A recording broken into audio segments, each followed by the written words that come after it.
Hello, everybody. I am going to do a video that's an example of that sample problem. Well, not a sample, but the part 3 that you need to do this week with the tree and the building and where do you connect the wire. So that's what I'm going to do right now. All right, so what we have going on is the diagram you have has a grid on it. Use the grid to count for your units. And so when you do that, we have the tree located at 0, 0. And the building is off to the right. And I was telling people in class to assume that it doesn't go far enough down to have the wire connect, to have it connect down here. So we're not going to say it connects down here. We're going to say it only connects up this way. So that's just a given. You don't need to go pursue that negative answer from the radical. And when you do the counting on your grid, you'll find a number for what the X coordinate is here. I'm going to do a sample that isn't exactly the same. And so for mine, I'm going to use that this was at 4 right here. That shouldn't be a 0 up here, sorry.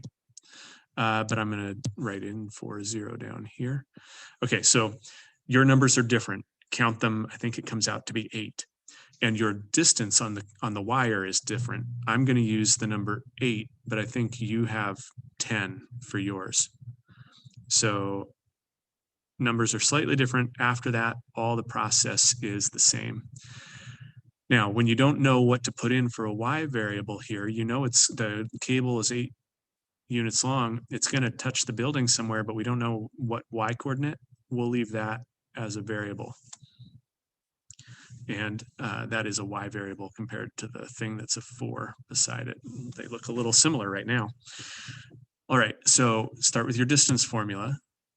So you have distance equals, and you got this x2 minus x1 square plus y2 minus y1 square. And plug in our numbers that we know. So the distance between these 2 points is 8. That's the length of the wire. In your case, number's different.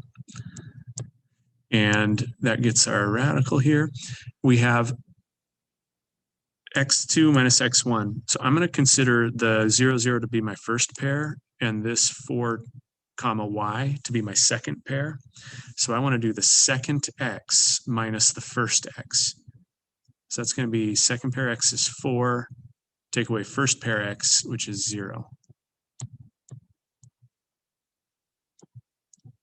And that's squared. And then same setup with the y. My second y is the y variable. And my first y is 0. Simplify what I can simplify. So you're going to be with slightly different numbers, but you'll have the same areas where you get to simplify. This 8 is still 8. We know in that parenthesis 4 minus 0 is 4, and I could go ahead and square it right now and get 16. And then the y minus 0 is still going to be a y with the square on it, because y minus 0 is y. You still have the square.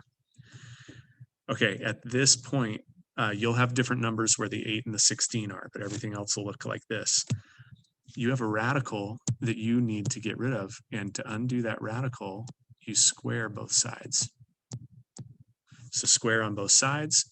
That gets us to the radical and the square canceling each other out. This side will just be 16 plus y squared. On my left side, I get 64. You will have a different number there, just like you'll have a different number where the 16 is. But the steps are the same.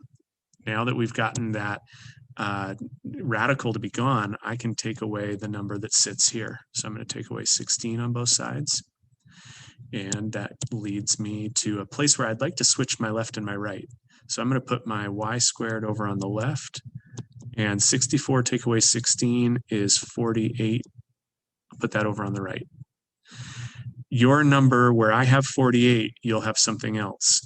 48 is not going to come out nice and clean when I do my next step, but yours will. Okay, I have a y square. I need to undo the square. So I square root and I square root.